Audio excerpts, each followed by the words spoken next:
All right, I'm here with Matt Mullenweg, the founder of WordPress and the core first developer of WordPress. So when you started WordPress like 14 years ago, did you ever expect something huge as WordCamp Europe to happen? No, and guten Tag. That's all I know how to say.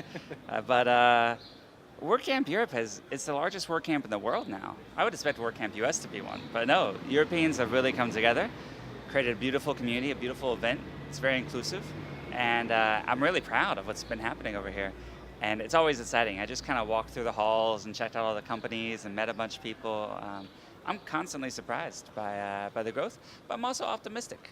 Like, I think we can actually scale this, including WorkCamp Europe, much, much bigger than it is today. So awesome, I'm really looking forward to that. And the foundation and Automatic, the company you own or where you're the CEO, is actually backing a lot of, all WordCamps. All WordCamps, and yeah. so why do you do that? Why is a WordCamp so important for WordPress? Yeah, Automatic is a sponsor, a global sponsor, I guess, of every WordCamp. Not really from an ROI point of view, because especially the smaller WordCamps, there might not be that many people there or something, but we want to help the community grow. Like, it's a way for us to give back. Of course, I would love if more people use Jetpack, but not everyone needs to, and we'll sponsor anyway, because we want to see, communities like, I guess you're in Munich, come together, have meetups, do camps, and really help each other. Because WordPress, end of the day, the software is really good. I'm biased, but I think so. But the people are magical. And if we can sort of take our inclusive mentality and make people feel welcome at every event, I think that can build something that lasts for decades, rather than just years like most technology lasts. With WordPress, you've created a blogging system, basically, back in the days, that is now a full-featured content management system. I think we are just about 28% of market share of all websites in the world.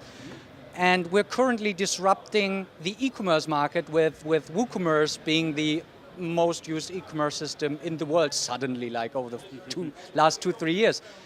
Did you expect to be a disruptive startup or a disruptive company? And how do you think WordPress will shape other industries? Well, from the beginning, we wanted to spread open source. And so we didn't just want to make the software for software's sake. We wanted to make software that connected with people and that they used. So market share is a great measure of that.